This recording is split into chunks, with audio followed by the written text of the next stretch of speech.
selamat pagi saudaraku yang kekasih di dalam Tuhan. Tidak terasa kita sudah memasuki minggu yang keempat, di minggu yang terakhir bulan Juni ini. Tetaplah percaya kepada Kristus Tuhan kita semuanya. Sekalipun hari-hari serasa seperti tidak memiliki tepi dalam setiap pergumulan masalah kita, tetapi Tuhan Allah yang kita layani adalah Allah yang setia luar biasa. Sebelum kita mendengarkan kebenaran firman Tuhan, mari kita berdoa bersama-sama. Engkau yang punya firman, Engkau yang meneguhkan kami, Engkau yang membuat kami berdiri teguh atas setiap pergumulan masalah kami, dan Engkau yang terus-menerus merindah hidup kami sesuai dengan rencana-rencana Tuhan yang indah, rencana-rencana Tuhan yang luar biasa spesial bagi kami semua. Terima kasih, kami berterima kasih untuk hari ini, karena kami boleh mendengarkan kebenaran firman-Mu, tumbuh lagi di dalam firman-Mu, diubahkan oleh firman-Mu, menjadi pribadi-pribadi yang makin hari makin dewasa di dalam iman dan rohani kami. Terima kasih ya Bapa, dalam nama Tuhan Yesus Kristus kami berdoa, haleluya, amin. Hari ini pembacaan firman Tuhan kita terambil di dalam 2 Korintus pasal yang keempat ayat yang ke-17. Sebab penderitaan ringan yang sekarang ini mengerjakan bagi kami kemuliaan kekal yang melebihi segala-galanya, jauh lebih besar daripada penderitaan kami. Bapak Ibu yang kekasih di dalam Tuhan, tidak ada seorang pun dalam dunia ini yang kebal terhadap penderitaan, tidak kebal terhadap masalah. Terlindungi dari hal-hal yang tidak menyenangkan, terlindungi dari hal-hal yang mungkin tidak kita harapkan. Bapak Ibu yang kekasih dalam Tuhan, setiap kali kita memecahkan satu masalah, seringkali masalah berikutnya mulai menyusul lagi. Setiap kali kita menyelesaikan masalah, masalah berikutnya menyusul lagi. Bahkan kadang-kadang sebelum kita menyelesaikan masalah yang baru sudah mengintip dan mungkin sudah juga mendesak masuk dalam kehidupan kita. Setiap penderitaan-penderitaan yang kita alami sebenarnya merupakan satu kesempatan bagi kita untuk menaikkan dan memanjatkan doa kita, menanjatkan syukur kita kepada Tuhan, dan membawa kita kemudian untuk berlutut di hadapan Tuhan, membawa kita untuk dekat sama Tuhan, bergantung sepenuhnya kepada Tuhan. Rasul Paulus mengajak kita semuanya ketika kita memahami tentang persoalan, kita harus memandang dengan cara dan kacamata sebagai seorang Kristen yang benar. Kita harus memandang masalah dari kacamata Allah. Itu sebabnya pagi hari ini kita akan belajar bersama-sama teguh dalam persoalan atau dalam masalah di hidup kita semuanya. John Erickson pernah menulis berkata demikian. Ketika kehidupan tidak terasa menyenangkan dalam hidup kita semuanya, maka seringkali meluncur secara cepat perkataan-perkataan, makian, keluhan, dan cacian mungkin juga kepada Allah, keraguan dan ketidakpercayaan kepada Allah. Nah, hari ini mari kita belajar bersama-sama saat kita menghadapi masalah, saat kita menghadapi pergumulan, kita menjadi tidak gampang meluncurkan perkataan-perkataan yang bernada negatif, perkataan-perkataan yang bernada buruk, perkataan-perkataan yang memiliki birama atau irama yang fals yang bertentangan dengan kodrat dan kebenaran iman Kristen kita. Mari kita belajar bersama-sama dari Paulus.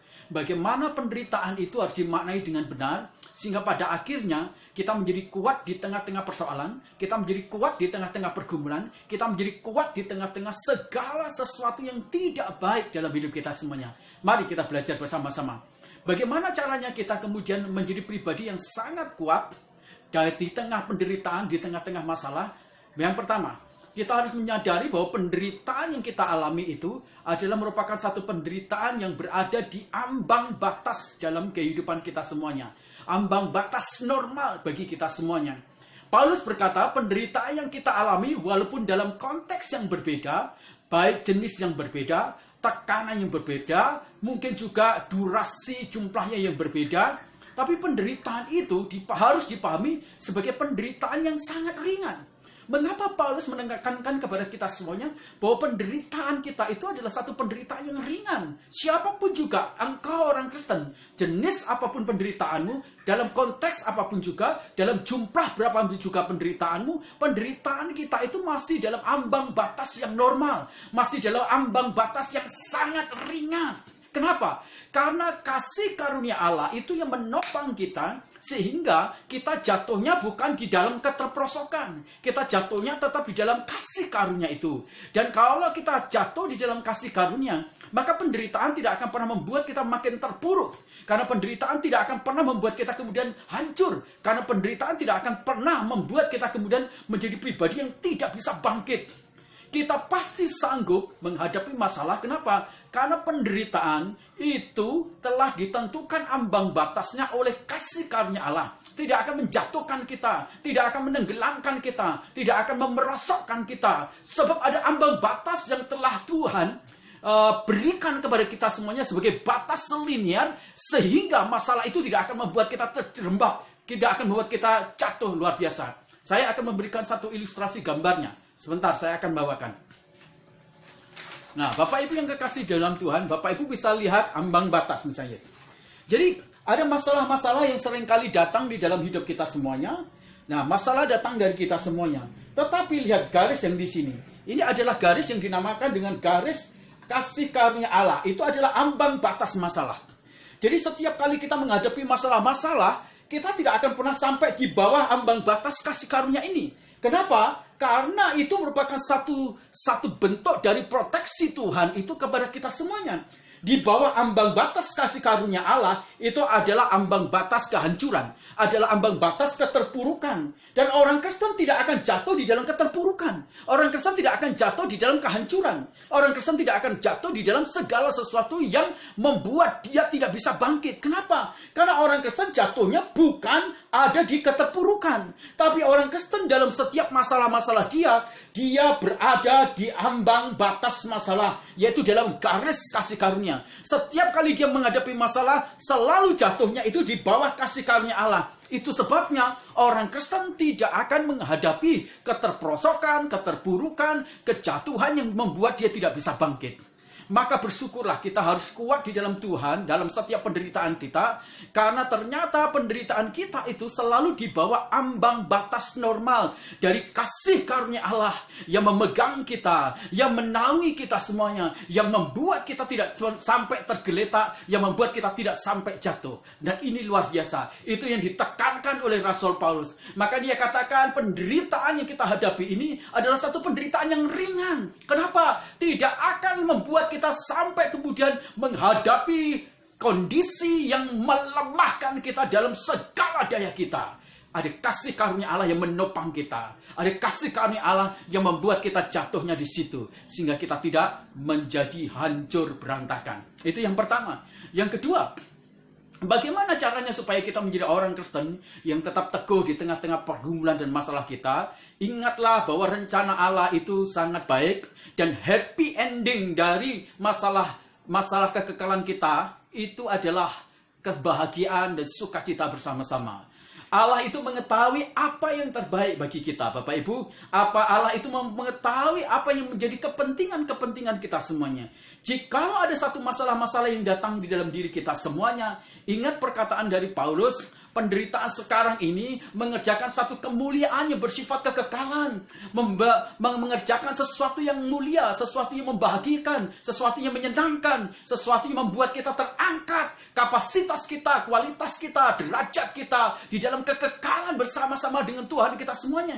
Jadi penderitaan kita itu mengerjakan sesuatu yang sangat baik, sesuai dengan rencana Allah, sesuai dengan keadilannya Allah, sesuai dengan rancang bangun dari Allah kita semuanya. Blueprintnya Allah itu jadi di dalam kita semuanya.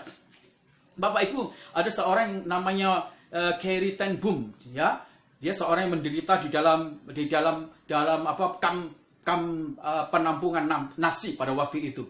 Ketika dia menghadapi masalah-masalah yang begitu luar biasa, ada begitu banyak orang-orang Yahudi yang dimasukkan di kamp-kamp dan mereka semuanya dibunuh di sana. Dan ada seorang yang selamat namanya Corrie ten Boom. Dia memahami ketika dia berada dalam situasi-situasi terpuruk itu, ketika semua orang mulai mengeluh, ketika seorang menjadi takut luar biasa. Ten Boom dia berkata demikian, aku melihat segala sesuatu dari kerangka kekekalan Allah, dari rencana Allah yang baik, yang luar biasa. Hari ini mungkin yang kuhadapi adalah sesuatu yang buruk. Tetapi seandainya kata pun kemudian maut menjemput aku, maka di sana aku mendapatkan kekekalan yang bersifat happy ending. Kekekalan yang membawa aku dalam kemuliaan. Kekekalan yang membawa aku dalam sukacita. Kekekalan yang membawa aku ke dalam kebahagiaan yang sejati. Bapak Ibu, rahasia ketika kita menjadi kuat luar biasa adalah rahasia ketika kita memahami bahwa ada rencana kemuliaan Allah di dalam kekekalan hidup kita semuanya. Jadi penderitaan yang kita hadapi itu adalah satu penderitaan yang mengerjakan kepada sesuatu yang berhubungan dalam dunia kekekalan kita. Di sana ada kemuliaan, di sana ada sukacita, di sana ada sesuatu kebahagiaan yang sejati, yang bersifat kekal di dalam hidup kita semuanya. Maka jangan terlalu berpikir pendek di dalam hidup kita semuanya. Masalah itu selalu membawa kita berpikir pendek kalau kita menghadapi dengan logika dan perasaan kita. Kita hanya berfokus kepada penderitaan kita hanya berfokus kepada masalah kita hanya berfokus kepada tekanan kita hanya berfokus kepada perasaan kita, logika kita, dan segala sesuatu yang sifatnya jangka pendek. Bapak Ibu, masalah itu mengerjakan kepada kita sama dalam jangka yang panjang. Itu adalah kemuliaan yang kekal bersama-sama dengan Allah kita semuanya. Mari kita menjadi orang Kristen yang teguh, dan kita bangun untuk kita menjadi orang Kristen yang teguh dengan sebuah pemikiran bahwa dalam rencana Allah, semua penderitaan-penderitaan kita mengerjakan di dalam dunia kekekalan sebuah kemuliaan yang hebat, yang luar biasa dibandingkan dengan penderitaan kita selama masih ada di dunia ini. Penderitaan kita rasanya akan terbayar dalam dunia kekekalan, dalam kebahagiaan yang sejati, di dalam kemuliaan yang sejati bersama-sama dengan Kristus Tuhan Allah kita semuanya. Mari kita berdiri teguh di dalam masalah-masalah kehidupan kita. Yang ketiga, mengapa kita harus berdiri terus-menerus teguh di dalam setiap penderitaan dan masalah kita semuanya, dan bagaimana kita bisa membangun itu semuanya? Bapak Ibu, mari menjadi pribadi yang penuh dengan ucapan syukur, bersukacita terus-menerus, Bapak Ibu. Kalau kita melihat Rasul Paulus, Bapak Ibu, ketika dia menulis beberapa surat, dia menulisnya bukan dalam kondisi yang sedang nyaman. Dia menulisnya dalam sebuah penderitaan. Dia menulisnya dalam sebuah penjara yang paling bawah tanah. Dia menulisnya dalam satu ikatan keterbelengguan secara fisik. Mungkin dia tidak bisa bersukacita, mungkin dia tidak bisa bersyukur. Tetapi Paulus mengajarkan kepada kita semuanya, penderitaan yang dialami justru itu membangkitkan kekuatan bagi dia untuk selalu bersukacita di dalam Kristus Yesus. Membuat dia bersyukur di dalam Kristus Yesus. 1 Tesalonika berkata, 1 Tesalonika pasal 5 ayat 18 berkata, bersukacitalah dalam segala hal. Sekali lagi, bersukacitalah dalam segala hal di dalam Tuhan. Alkitab menyatakan bahwa kita harus bersukacita di dalam Tuhan, Bapak Ibu, bukan di dalam masalah. Masalahnya adalah satu infrastruktur atau alat bagi kita semuanya untuk membuat kita memiliki energi untuk bersukacita di dalam Tuhan. Masalah adalah satu sarana untuk kita bisa bersyukur di dalam Tuhan. Kita tidak bersyukur karena masalah. Kita tidak bersyukur karena penderitaan. Kita bersyukur di dalam Tuhan untuk semua masalah-masalah yang terjadi. Karena itu merupakan kesempatan kita bisa melihat anugerah Allah, kita bisa melihat kebaikan Allah, kita bisa melihat kasih Allah, kita bisa melihat pertolongan Allah, kita bisa melihat keajaiban Allah, kita bisa melihat mujizatnya Allah, kita bisa melihat dahsyatnya kuasa Allah lewat masalah itu. Makanya Paulus berkata, bersukacitalah dalam segala hal dalam Tuhan. Bersyukurlah dalam segala hal di dalam Tuhan, bukan di dalam masalah. Kenapa? Kalau kita bersukacita di dalam masalah, wah, itu berarti kita sedang menganut satu filsafat yang disebut dengan masokisme. Apa itu filsafat masokisme? Filsafat masokisme adalah orang yang mendapatkan kepuasan di situasi penderitaan.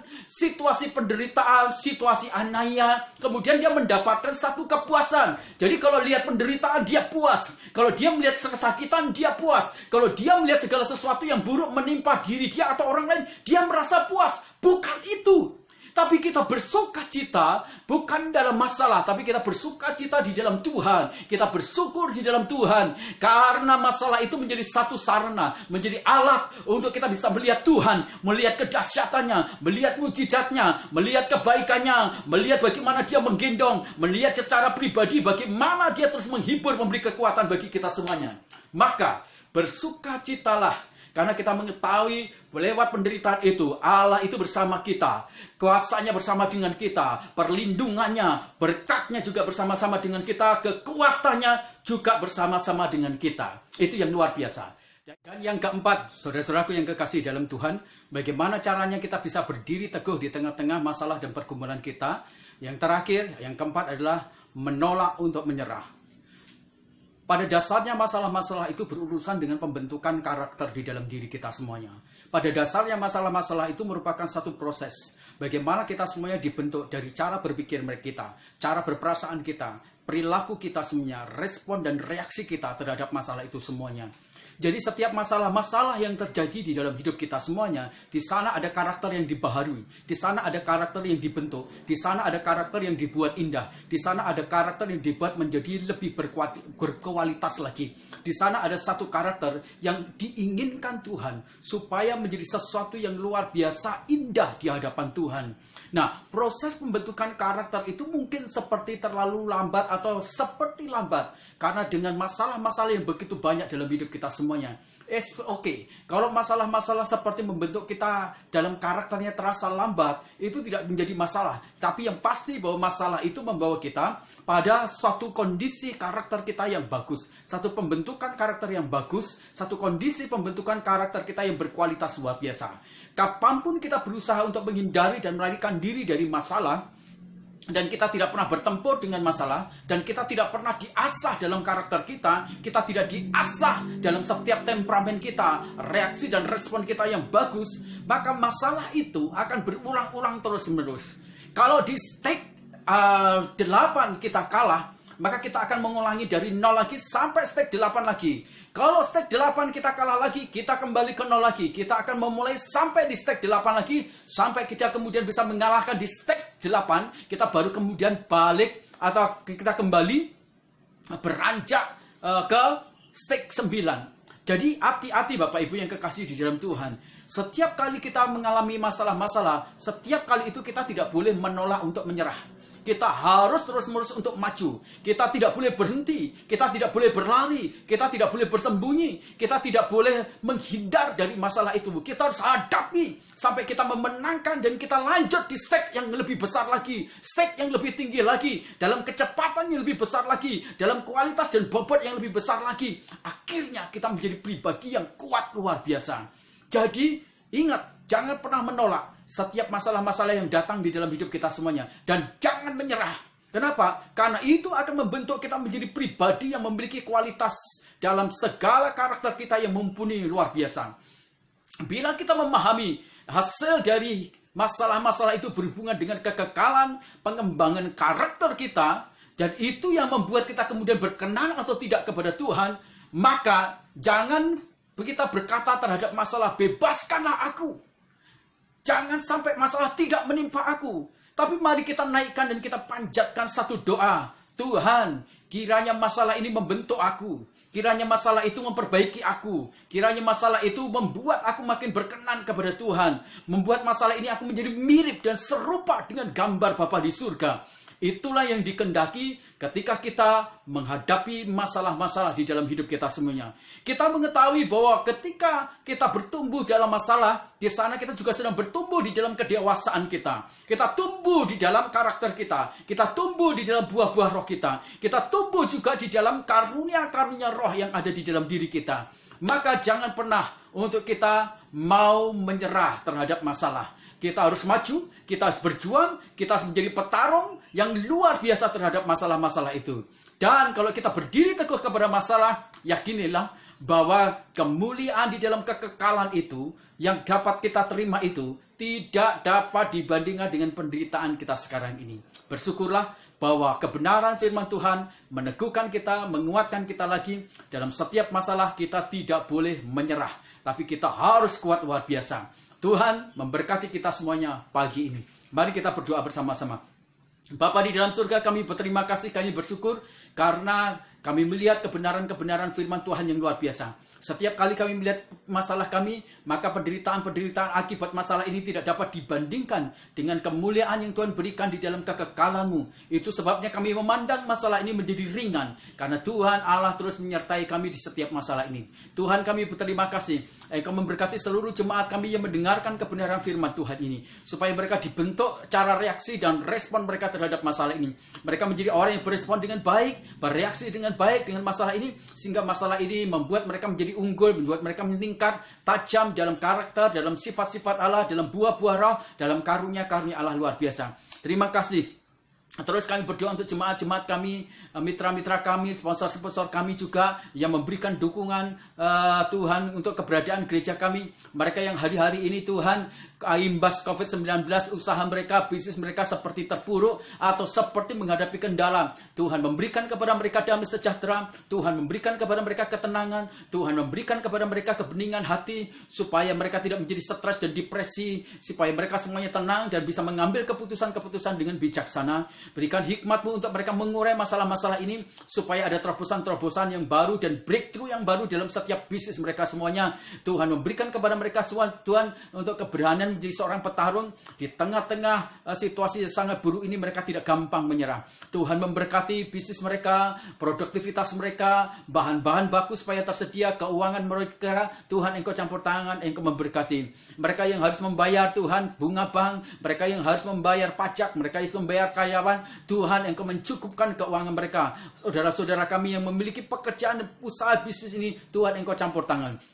Saudara-saudara kami dan teman-teman kami, semua orang yang terimbas COVID-19 dan mereka ter-PHK dan mereka tidak memiliki keuangan yang cukup, Tuhan, Engkau campur tangan, Engkau menolong mereka semuanya sehingga mereka semuanya benar-benar tercukupi oleh berkat-berkat rohani dan jasmani yang datang dari Tuhan. Engkau memberkati para dokter, suster, dan cleaning service yang di rumah sakit yang menghadapi COVID-19 ini, yang menangani COVID-19 ini. Tuhan, lindungi, jagai supaya mereka tidak terkena COVID-19.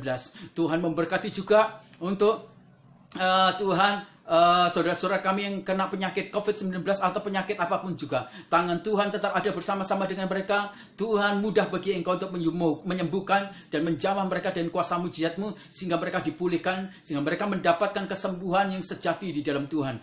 Tuhan memberkati para pakar virus supaya mereka menemukan antivirus COVID-19 ini sehingga dunia kami benar-benar Tuhan menjadi dunia yang dapat dinormalkan lagi.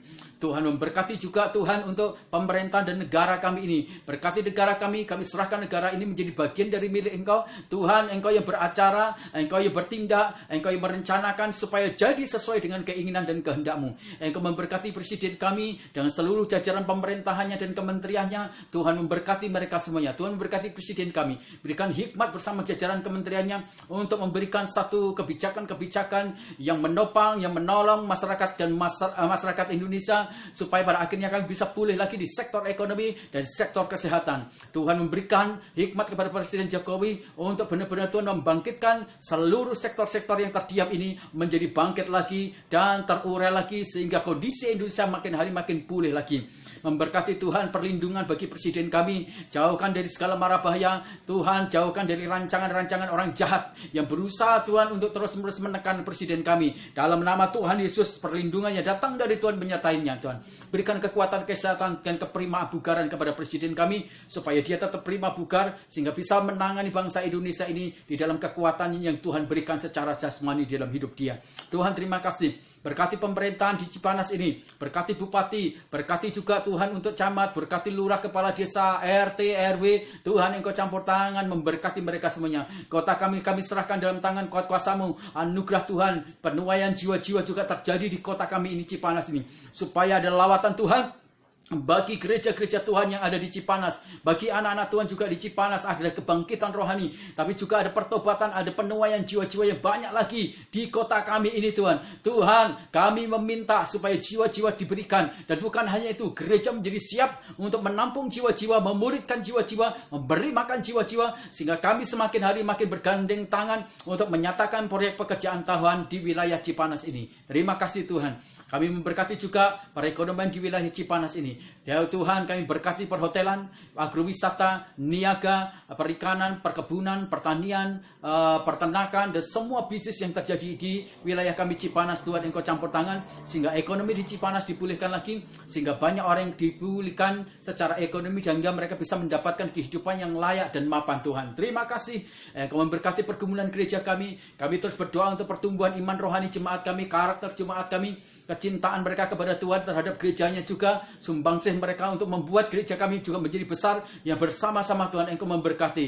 Berkati Tuhan jemaat kami untuk mereka memikirkan bagaimana mereka juga bisa Tuhan berkontribusi untuk meningkatkan Tuhan pelayanan-pelayanan di wilayah di gereja kami ini Tuhan. Tuhan, Engkau campur tangan. Berkati juga kerinduan kami untuk memiliki sebidang tanah yang dapat kami bangun sebagai sebuah gedung gereja. Tuhan, kami rindu Engkau memberkati Tuhan. Cara-cara Tuhan, karena kami tahu Engkau adalah supplier bagi gereja kami. Tangan Tuhan terus-menerus campur tangan. Terima kasih. Akhirnya keluargaku yang kekasih dalam Tuhan, angkatlah kedua tanganmu dan terimalah berkat Tuhan.